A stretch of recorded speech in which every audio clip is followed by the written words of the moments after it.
I thought, what if I look at this differently? What if I look at what have I done in my life during my most difficult times? And this might be useful for you too, to kind of look at your own life and say, when I was in the toughest times and I was able to pull myself through, how did I do it? What were some of the elements that made the biggest difference in your life when you did those turnarounds, when you made it through whatever was your toughest times? The first thing I believe you got to do to turn yourself around is really take control of your mind, or specifically, you got to feed and strengthen the mind. The mind is an interesting place, isn't it? I mean, fear can take us over. Uncertainty kind of unleashes all these thoughts that make us start to believe very often that things will always be bad, that we'll never be able to turn it around, or that we don't have the capability. It's just the nature of those inner voices that everybody feels at times. Now, maybe you're not feeling it right now, but I'm sure there are times that you have. So to take control of your focus, what do? Well, I was told all of a sudden I had a tumor, or way back when I'm on my own trying to figure out what to do, I realized that somehow to take control of my mind, I had to feed it.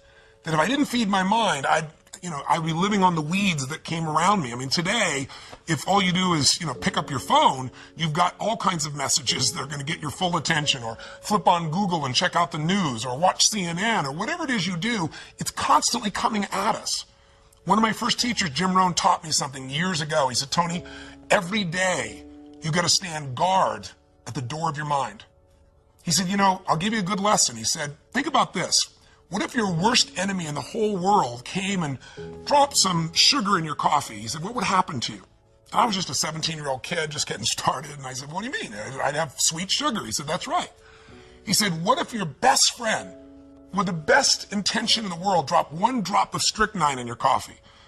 I said, I'd be dead. He goes, that's right. So remember, life is both sugar and strychnine, and you better stand guard at your coffee. Stand guard at the door of your mind, because things feed in there and you start to accept them. They start to become beliefs. You start to make up meanings that take over your life. My fastest way of combating that when I was first brand new, just trying to figure out what to do with my life, was to read.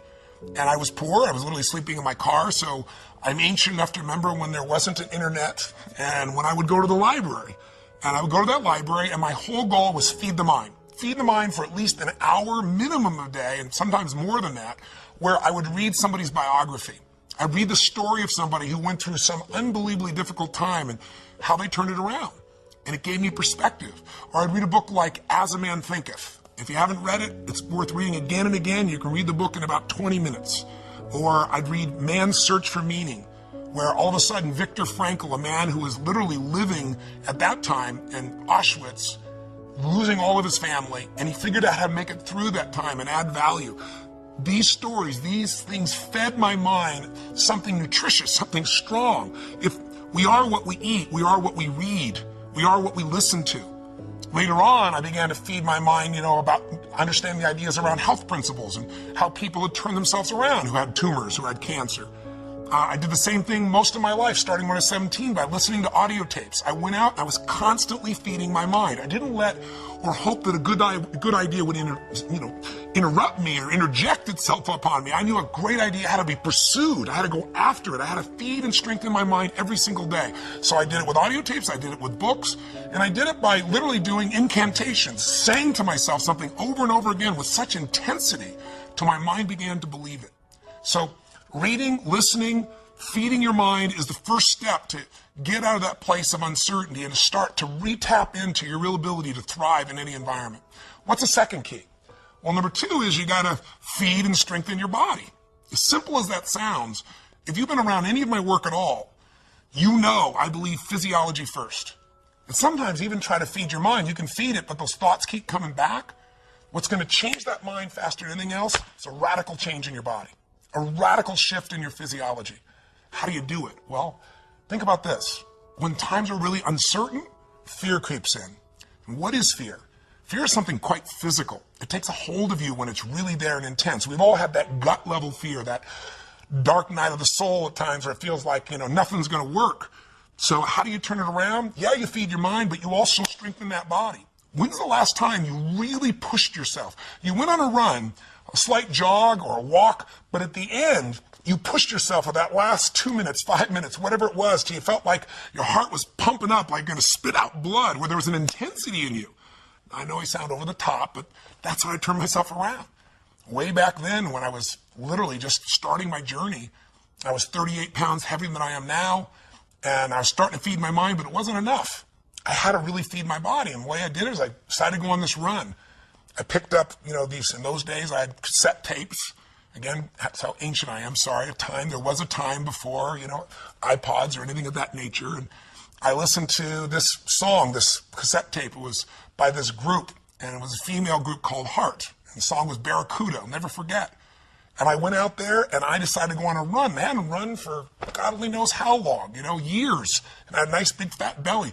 But again, I pushed myself so hard, like I had nothing left, and I pushed myself even more. And when that blood started rushing in me, when that was pumping in my brain and my body, or go out and lift weights, go out and push yourself and feel yourself have to force through whatever was your limitation before. When that gets inside you, that physical strength again, that sense of breaking through, every part of you starts to operate differently. Your body changes, so does your mind. What's the third key? Well, that third step is you got to get a role model that inspires you and really shows you the way. One of the biggest things that'll change you once you're mentally and physically strong is you need to believe. You need to not just have a sense of certainty, but you got to believe that there is a pathway to get to where you want to be. Whatever it is you want to change, whether it be your body, your mind, your emotions, your finances, your relationship, you need a role model. So, for example, last October, I realized I only had a few minutes to be on television. How do I get these people that think they've lost their nest egg and it'll never come back to not just think I'm being positive, but show them a real example? That's what a role model is, I should say. It's a real example. So I thought, well, the best example is just show them history. So at that time, they interviewed me and they said, well, many stocks have gone from $80 and in the last few months they're down to $8. And I said, well, let me tell you the good news and the bad news. Some of those $8 stocks are going to be $5 or $2 or $1. Many of them are going to go to 75 cents. And, people were hold back and saying, well, that's not very positive. I said, well, here's what's positive. If you study the patterns of history, if you look back to what happened in the 1930s, if you see what happened in the 1970s, during that time as well, when the market went through this huge crash in the Depression or in the 70s, there was a period of time not that long afterwards when there was this big growth. An $8 stock that went down to $1 or 75 cents didn't make it back to $80 right away. That took decades. But a 75-cent stock that had been $80 or 50 or 60 would go from 75 cents to $5 literally in a month or two or three. It's happened twice before. It's happened during the same pattern. There's a role model for this. That means you would go from 75 cents to $5. That's a 2,000% increase. That's a greater return than most investors will see over their entire lifetime, and it can happen in 2 or 3 months. You can make it back.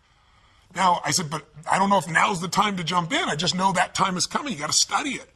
And then, I told investors, look at Sir John Templeton. He had just passed away a few months before. I was fortunate enough to know him. If you don't know the name, he's one of the greatest investors in history. And he became an investor, or a billionaire, I should say, by being an investor, and he started with $10,000. How do you do that? He did it because he believed you make all your money at times of maximum pessimism. That was his role model.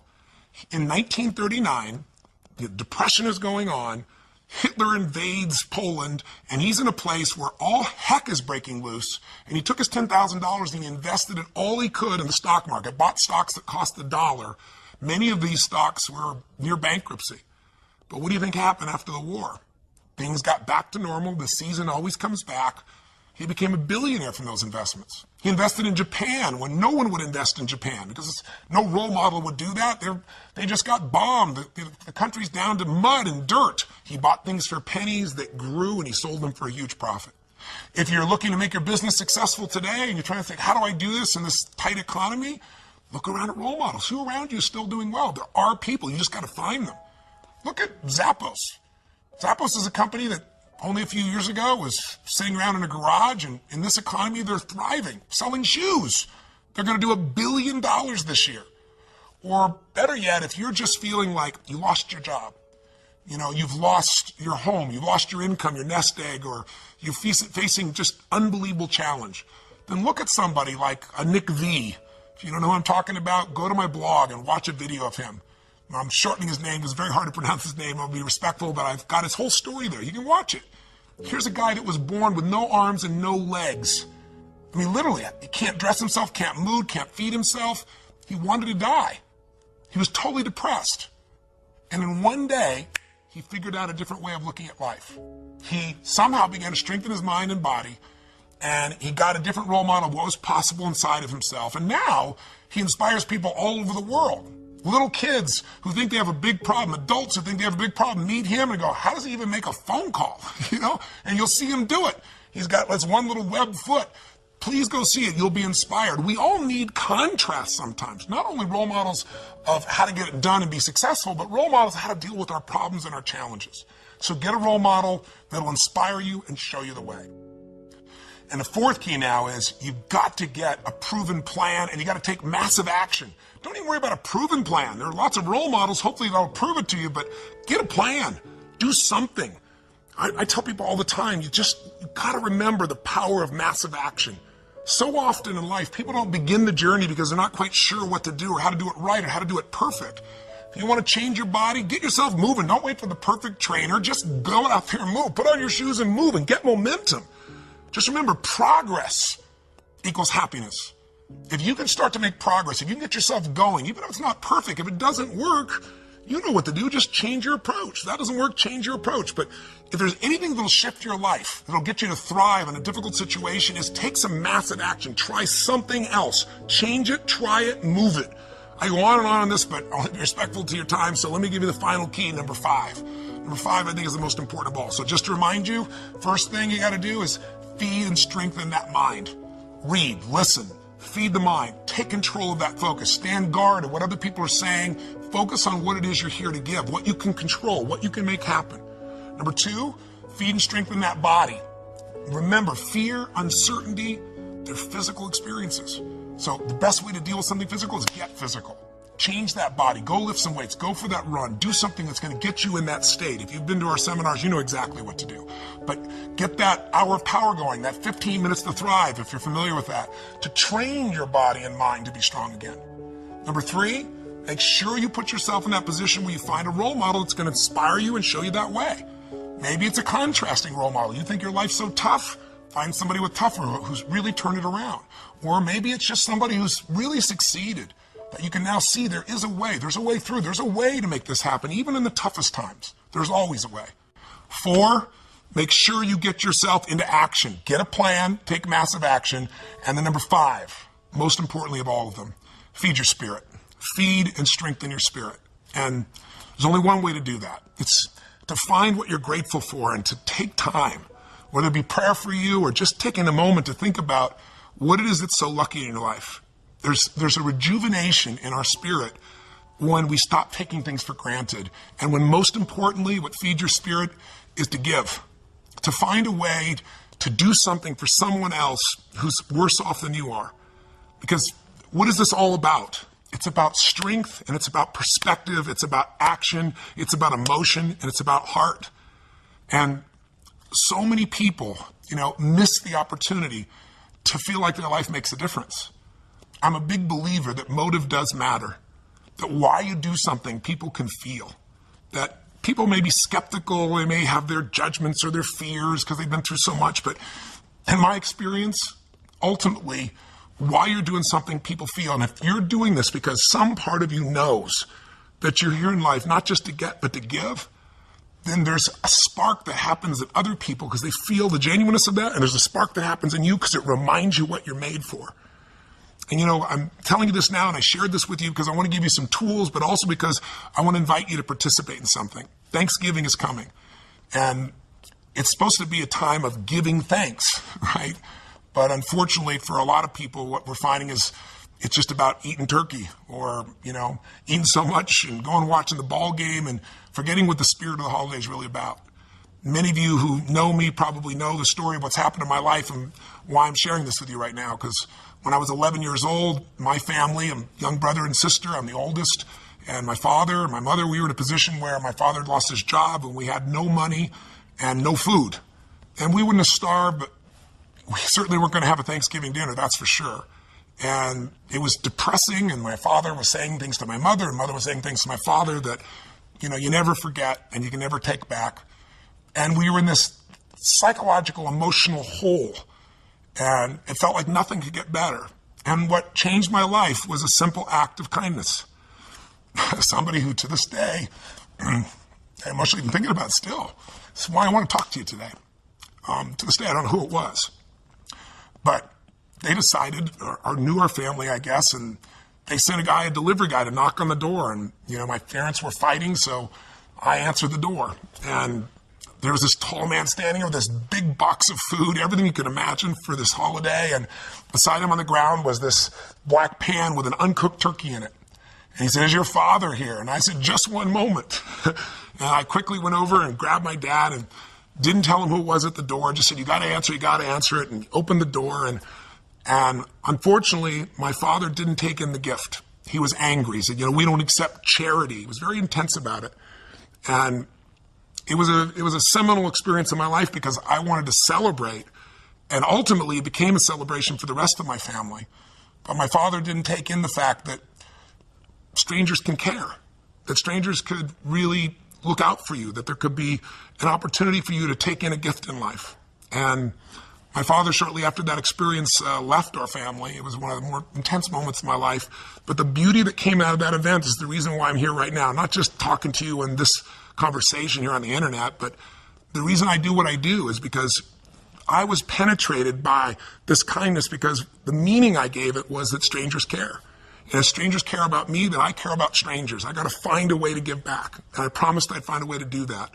And so by the time I was 17 years old, I figured out how to do it. I wasn't real successful yet, as you might guess, but I decided I was going to feed 2 families. And I went to the grocery store and I got 2 baskets and I went around and put enough food, for 2 different families to have this incredible dinner. And I started the journey.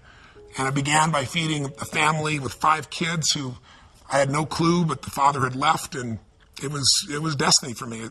Next year, I decided it was so moving and emotional, I was going to feed 4 families, and I didn't tell anybody. And the next year, 8, because I wasn't doing it for the stars on my chart. But eventually, I thought, God, I could use some help. So I got my friends involved, and gradually I grew some of my small companies, and my employees got involved. And I'm really proud to tell you that 30 plus years later today, we're in a situation now where through the foundation, together with people like yourself, we feed more than 3 million people last year in 32 countries. So my final kind of offering to you, my invitation is come join me. Let's go out and touch some souls. Let's go out on Thanksgiving and let's see if we can just touch them. It doesn't take, I don't want your money. I mean, you're welcome to send some money to the foundation if you want, but that's not what this is about. What I really want is you to have the experience of reaching out and touching a stranger for no good reason except it's right. Because I know what that'll do to your spirit. If you're successful, it's going to make you feel something more than success. It'll give your life more meaning. If you're facing some real challenges and you enter a place like when I went down to the South Bronx, I'll never forget, and entering a place where had no electricity, where people were literally starving, or a man who was literally on the streets, and we brought him this big basket. It was beautiful, and gave him blankets and socks and food, and I literally jumped out of the van. I was with this amazing man from the Salvation Army who was driving me around, and jumped out and handed this big basket, this huge basket to this man. And I mean, first he just looked shocked. Then he started to get this big smile. Then he got teary-eyed. And when I was leaving, there was this moment that you never forget. You can do this. You can do this by yourself. You can do this with a couple family members. You can just do 2 baskets of food where it feels like a gift, where it's not a handout like my father expected, but really a gift where it feels like a present, something special. And if all you do is go to AnthonyRobbinsFoundation.org, AnthonyRobbinsFoundation.org, you can put yourself in there and say, I'd like to be a coordinator for a basket brigade, even if it's just you, and they'll send you a little booklet how to do it. We have a little book called Notes for a Friend, which is this tiny little book I wrote that shows somebody how to turn their life around. You can give that, or you can just give food. Or you could do this with your family. You could do this with your company and get that spirit back inside your company with the employees. And you do it really easily, or all over the country and all over the world. We have large basket brigades where people come together, and you could join a group that's going to do this. So this is my invitation. I sent this video to you to hopefully, during the holidays, hopefully add some value to you, to remind you of what I know you know. You can thrive no matter what the obstacle, no matter what the economy, no matter what the challenge. The fundamentals are really basic, and you can take back control of your life. And if you're doing well, it's to say to you, man, you and I, if we're doing well, we have responsibility to give something back. Not only responsibility, but an opportunity. So thanks for listening for so long. I hope this has been helpful for you. Sorry I'm emotional, but it doesn't matter how many decades I've been a part of this. There are people out there suffering, people out there that you could touch. And I'm one of those people that got touched. I'm here because of it. And I think I've been able to help lots of people in my life because of those challenges and because of someone caring. And I know you care too, or you still wouldn't be watching this crazy video. So thank you for watching, and please go to AnthonyRobbinsFoundation.org and join me in the Basket Brigade, or do something to make this Thanksgiving different or more meaningful. And I hope this has been helpful to you in your life in some way. And again, I appreciate your time, and I look forward to hopefully our paths cross again sometime soon. Till then, live strong, live with passion, and God bless you.